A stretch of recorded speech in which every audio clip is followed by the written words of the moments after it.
안녕하십니까. 매일 아침 조간신문의 주요 기사를 딱딱풀어서 해석해드리는 조간딱풀 3월 27일 월요일에 인사드립니다. 자, 오늘 아침 조선일보, 동아일보, 중앙일보 주요 언론들이 이재명 관련 기사를 하나 보도했습니다. 이재명의 녹음 파일, 녹음 파일이 육성이 나오는 녹음 파일이 하나 발견이 됐는데 검찰이 확보를 했는데 여기에 이재명의 증거인멸 교사라는 새로운 범죄 혐의가 추가됐습니다. 그 수많은 범죄 혐의 또 재판을 바꾸는 와중에 새로운 죄송합니다. 녹음 파일이 하나 나오는 바람에 이재명은 더욱 궁지에 몰리게 됐습니다. 자, 각 언론의 보도 내용을 요약해드리면 이겁니다. 서울중앙지검 반부패수사 일부가 지난 23일에 김인섭 전 한국하우징기술대표의 측근 김모 씨 52살에 대해서 특정범죄가중법상 알선수재 그리고 위정 등의 혐의로 사전구속영장을 청구를 했는데 이 김모 씨의 주목을 하시면 됩니다. 김모 씨가 김인섭의 측근인데 김인섭은 백현동 그 사건에 나오는 인물이죠.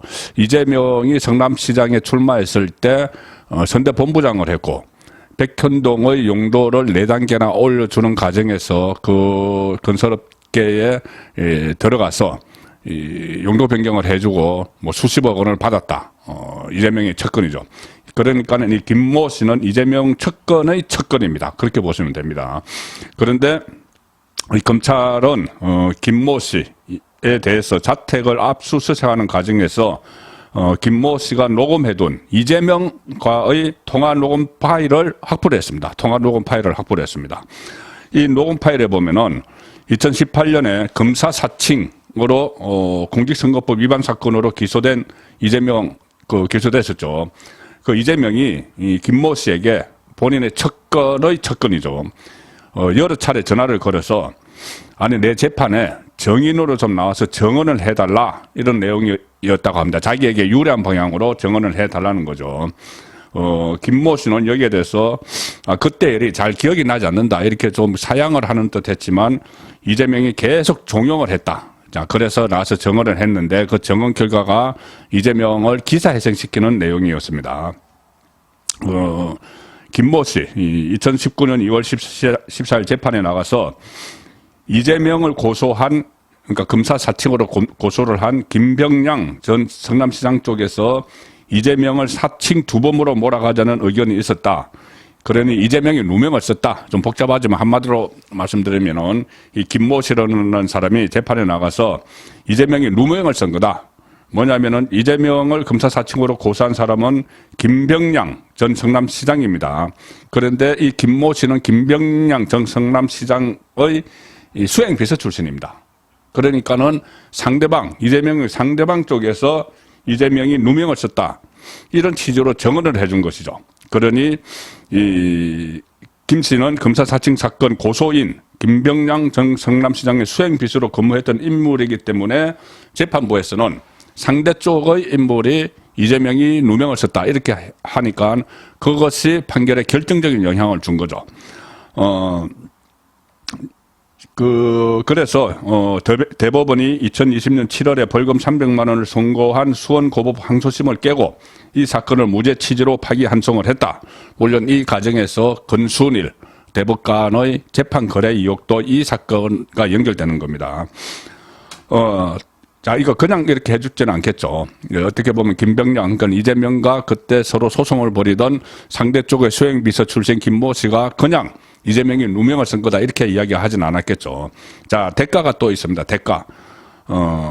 김 씨가 위정을 한 다음 달에 이재명의 최측근 정진상 실장에게 모 업체의 도청, 감청, 탐지 시스템을 경기도와 경기도의회 등에 납품할 수 있도록 도와달라 이렇게 청탁을 했고 그 대가로 그 업체로부터 7,100만 원을 받았다. 자, 이렇게 검찰의 영장 청구서에 적시가 되어 있습니다. 검사 사칭 사건은 뭐 요약해드리면 이런 겁니다. 이재명이 변호사 시절에 뭐 KBS 추적 60분 담당 PD하고 같이 성남시 자신의 변호사 사무실에서 김병량 당시 성남시장에게 전화를 걸어서 이 검사를 사칭을 합니다.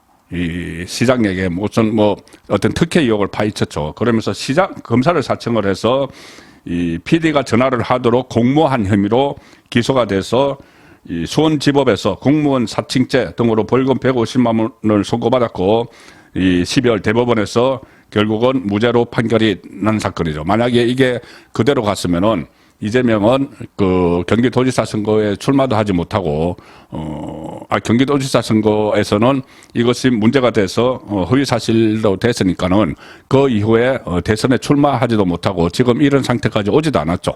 자, 그런데 그때 건순일 재판 거래 의혹이 있는 대법원 판결로 거기서 벗어난 겁니다. 그러니까 이 검사 사칭을 지방선거 2018년 경기도지사 후보 KBS 초청 토론회에 출연해서 검사 사칭 여부에 대해서 제가 한 게 아니고 PD가 사칭하는데 제가 옆에 인터뷰 중이었기 때문에 제가 그걸 도와줬다는 누명을 썼다. 저는 검사를 사칭해 전화를 한 일이 없다. PD가 한 거를 옆에서 인터뷰하고 있었다는 이유로 제가 도와준 걸로 누명을 썼다. 이렇게 이야기했습니다. 자, 그래서 허위사실 공표로 기소가 됐는데 재판에서 상대방 김병량 당시 성남시장의 수행비서를 했던 김모 씨가 맞아, 이재명 누명 쓴 거야. 이렇게 해줬다는 거죠. 그런데 그 과정에서 이재명이 이 전화를 해서 그 녹음 그 통화 파일이 확보가 됐습니다. 검찰에서 이재명이 전화를 해서 나를 도와달라 했고 나중에 결국 그런 식으로 재판에서 정언을 해준 대가로 정진상을 통해서 또 특혜를 주도록 한 그런 구조가 새로운 그 범죄 혐의가 하나 또 드러난 겁니다. 이재명은 그때 그 발언으로 공직선거법상 허위사실 공표 혐의로 불구속 기소돼서 항소심에서 벌금형 300만 원이 선고됐다가 대법에서 무죄 판결을 받아 대선에 출마할 수 있었다. 자, 그 기사, 이 조선일보를 소개해 드리겠습니다. 조선일보가 일면 중간 톡 기사로 이 기사를 실었습니다. 자, 조선일보 일면 중간 톡 기사입니다. 이재명, 이번엔 위정교사 의혹, 검찰 녹음 파일 확보. 제가 조금 전에 설명드린 자, 그 내용들입니다. 분양 특혜 관련, 검사 사칭 사건, 부동산 업자, 이재명에 유리하도록 거짓 정언한 혐의 최근에 인정을 했다. 불었다는 거죠. 본인이 이재명에게 전화를 받고 다른 사건으로 압수수색을 당했는데 압수수색 그 증거물에 검찰이 보니까 이재명과 통화한 내용이 있다는 거죠. 그래서 이재명이 내 재판에 정언을 좀 해달라. 그래서 내가 누명 썼다고 이야기해달라. 그래서 그걸 들어줬다. 실제로 사실과 다르게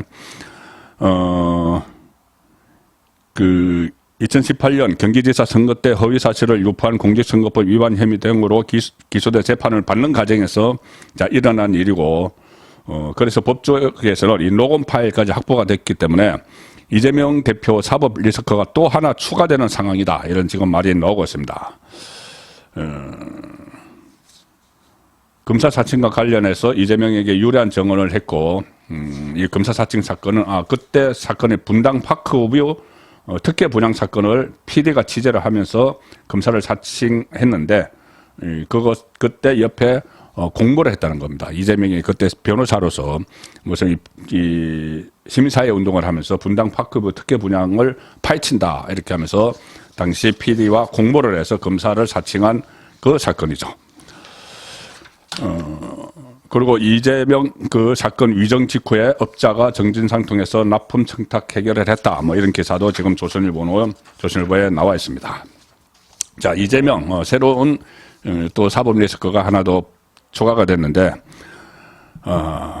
선거법 재판 지금 이번 주 금요일에 또 나가야 됩니다. 그리고 또 대장동 그리고 성남FC 이것도 기소가 됐기 때문에 재판이 시작이 되죠. 앞으로 줄줄이 남아 있는데 특히 이번 주 금요일에 선거법 재판 관련해서 선거법 위반 관련해서 유동규 지금 모든 폭탄 진술을 막 하고 있죠. 유동규와 법정에서 이재명이 대峙를 해야 됩니다. 참고로 조금 전에 말씀드린 선거법 위반 사건, 녹음 파일이 나오고 한 거, 이것은 경기도지사 선거 때 선거법 위반 사건이고, 이재명의 선거법 위반 사건이고, 그건 대법원에서 지금 건순일이 주도를 해서 무죄를 돼서 다시 정치를 시작을 할 수 있게 됐죠. 그런데 다시 정치를 시작해서 대통령 선거 때 또 허위 주장을 한 것. 그 하나는 고 김문기 씨를 모른다. 또 하나는 백현동 그 용도 변경할 때 조금 전에 말씀드린 김인섭 그 용도 변경할 때 6단계나 그 상향을 했는데 예, 그때 이 4단계인가요? 뭐 그 대폭 상향을 했는데 그때 국토부의 압력이 있었다고 거짓말한 건. 자, 그걸로 지금 대통령 선거 때 또 거짓말한 혐의로 재판을 받고 있죠. 자, 그런데 유동규가 드디어 맞닥뜨립니다. 자, 디지털 타임스 이면 기사입니다. 한때 측근이던 유동규 31일 법정에서 이재명 만난다. 자, 처음으로 대장동 개발 비리 특혜 의혹 사건이 불거져 재판으로 이어진 이후 처음으로 이번 금요일에 법정에서 두 사람이 얼굴을 맞댑니다.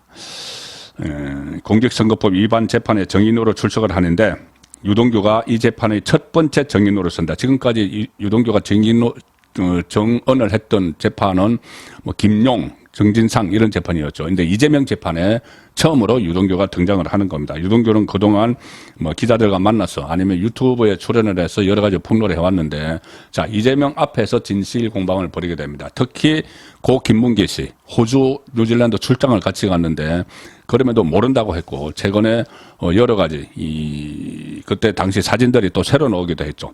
새로 나와서 두 사람이 마주보고 식당에서 대화를 하는 그런 사진까지 다 나왔는데 끝까지 모른다고 하는데 유동규 씨는 그때 가서 뭐 보트도 뭐 요트도 타고 카트도 김문기 씨가 몰고 이런 주장까지 다 했기 때문에 이번 금요일 법정에서 또 어떤 새로운 진술을 해서 이재명의 그 허위성을 밝힐지 그런 부분이 주목이 됩니다.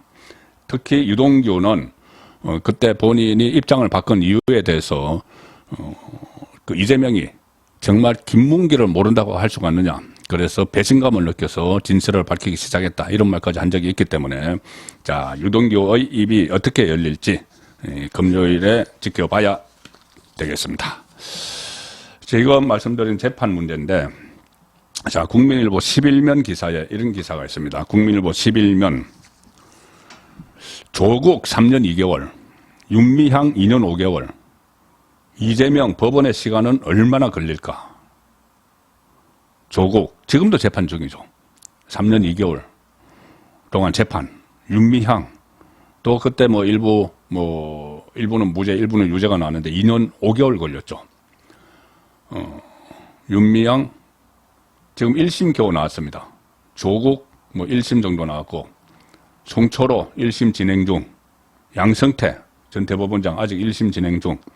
자, 그래서 이재명이 대장동 비리 혐의로 기소된 직후에 이제 검찰의 시간이 끝나고 법원의 시간이 시작될 것 이렇게 이야기했는데 검찰의 시간도 아직 남아있고 법원의 시간 이것은 계속 이 법조계에서는 이재명이 보낼 법원의 시간이 현 정부 내내 이어질 수 있다는 관측까지 나옵니다. 대장동 수사 기록 500건에 이를 정도로 사건이 방대하죠. 또 내년 총선 같은 중요한 정치 일정이 있으면은 이것이 또 늦춰질 가능성이 있습니다. 불구속 상태에서 재판을 받는 이재명이 정치 일정 등을 이유로 공판 기일을 연기하거나 불출석하면 심리기간이 더 길어질 수 있다. 자, 그래서 이걸 그냥 그대로 놔둘 것인가? 성재현 그 방송에 자주 나오죠. 한국형사법무정책연구원 선임연구위원회는 이렇게 이야기합니다. 아니, 법원은 피고인의 방어권이 침해되지 않도록 하는 것도 뭐 해야 되지만은 사건의 진실을 빨리 국민에게 알려줘야 하는 의무도 있다. 법원과 검찰, 이재명이 협조해서 국민에게 진실을 신속하게 알릴 수 있도록 노력해야 한다. 자, 법원과 검찰이 아무리 노력해도 이재명이 정치 뒤에 숨어서 방탄을 치고 있기 때문에 이게 잘 안 되는 거죠. 자, 그래서 이재명은 지금까지도 사법적 위기를 어쨌든 정치 문제로 돌리면서 지지층을 막 결집을 해왔죠. 대표적인 인물이 개딸이라고 불리는 극성 지지층인데 개딸이 이재명의 수호대였죠. 그런데 최근 개딸의 움직임이 심상치 않다 이런 분석이 나오고 있습니다. 제가 며칠 전에 이재명 개딸도 이재명의 통제권에서도 벗어나 버렸다 그런 분석을 들은 적이 있는데 자, 동아일보 정치면 기사입니다. 통제 안 되는 개딸들 이재명 내게도 변했다며 손절 전화가 왔다. 이재명에게도 전화해서 당신 변했어. 손절하겠어. 개딸이 그렇게 했다는 겁니다. 이제 통제 범위로 완전히 벗어나서 좀 이재명이 만든 거죠. 이재명이 뭐 자업자득입니다. 이재명이 이렇게 이야기했다고 합니다. 당내 의원 모임에서 간담회에서 요즘은 나에게도 여러분들이 받는 항의 전화가 온다. 나보고 원래 이재명은 사이다였는데 이젠 변했다. 손절하겠다. 고 하더라. 개딸들의 당내 의원들을 향한 전화와 문자 메시지 공격이 논란이 되고 있는데 요즘 나도 당한다. 이렇게 토로를 했다고 합니다. 자신에 대한 체포동의안 부결 이후 연일 개딸을 향해 내부 공격 자제 촉구를 하고 있지만 어느덧 이재명조차 통제할 수 없는 수준으로 넘어서 버렸다. 그러니까 이재명은 지금 이제 개딸에서 벗어나기 위해서 또 안간힘을 쓰는 모습입니다. 왜 그러냐면 개딸들이 문재인까지 뭐 칠적 처단해야 될 칠적 이렇게 넣었죠. 이낙연도 넣었죠. 그러니 호남에서는 아직 이낙연 지지세가 만만치 않고 친문 진영이 아직도 막강한데 친문에서 손절을 하려고 하니까 이제 와서 개딸들에게 자제하라 하다가 안 되니까 이제 아예 개딸을 손절을 하려고. 개딸도 이재명 손절을 하려고 하지만 이재명도 개딸을 손절을 하려고 하는 상황입니다. 이렇게까지 있었습니다.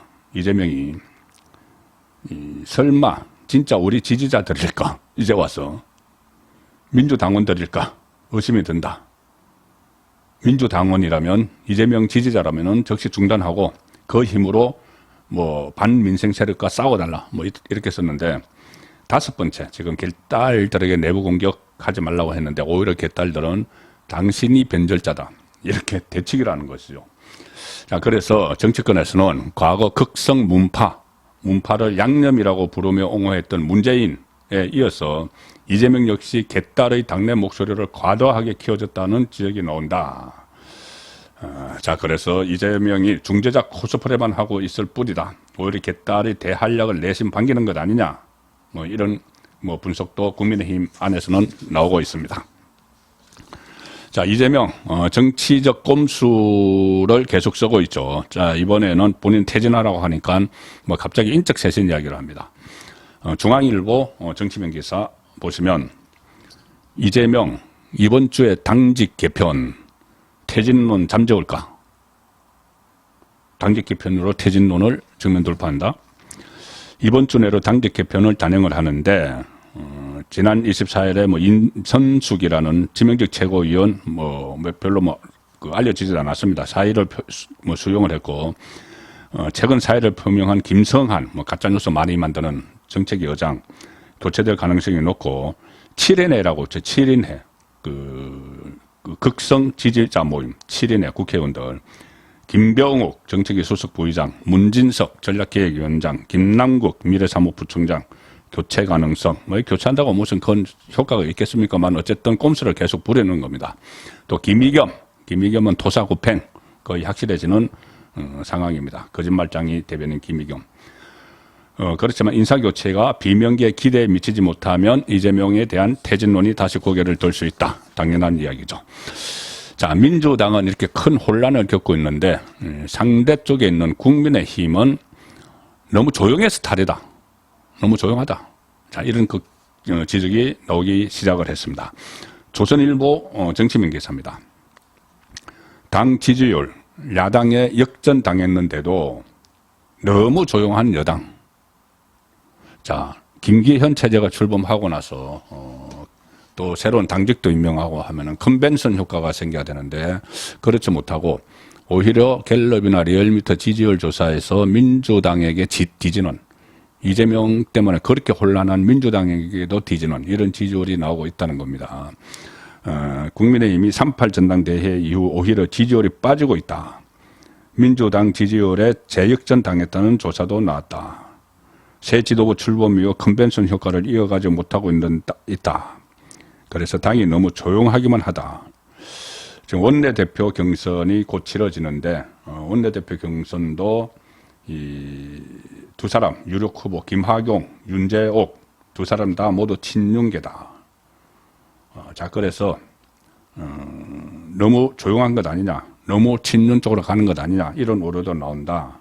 원보이스가 한 목소리가 강조되면서 역동성은 사라졌다, 이런 지적이 나온다.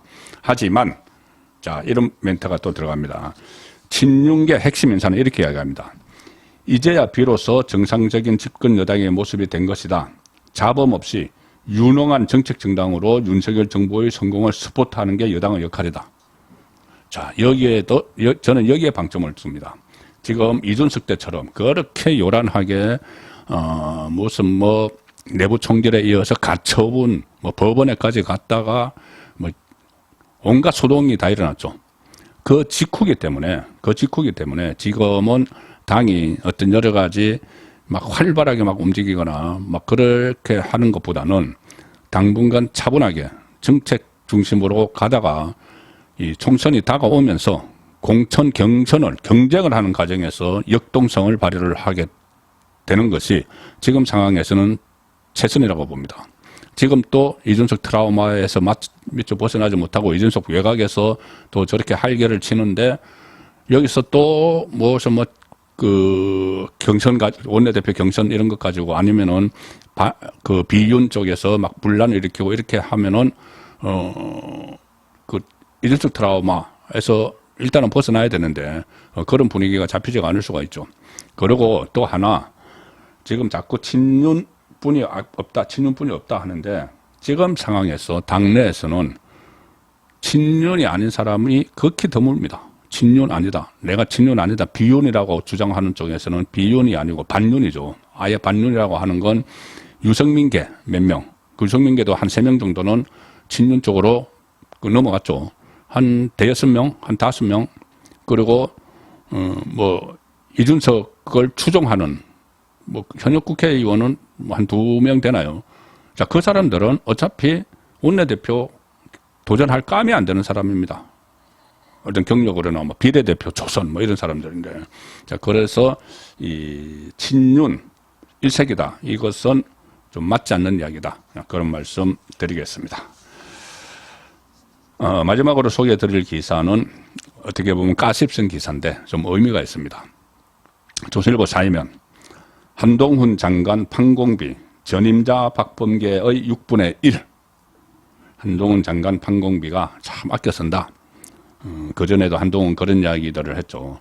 이 국민 세금으로 일하는데 다 아껴야 된다. 그래서 미국 출장 갈 때도 좌석 등급을 낮추고 그런 적이 있었죠.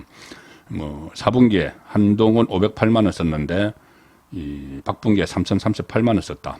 추미애도 952만 원 썼다. 그리고 집행 내역 이런 것들이 있는데, 자, 이런 집행 내역들도 그렇지만 한동훈 장관의 이런 이미지, 국민 세금을 아껴 쓰는 이미지, 이런 것들이 쌓이면 한동훈의 앞으로 정치적으로 성장을 하는데 충분히 자양분이 될 수 있는 그런 기사 내용입니다. 3월 27일 보내드린 조간딱풀이었습니다.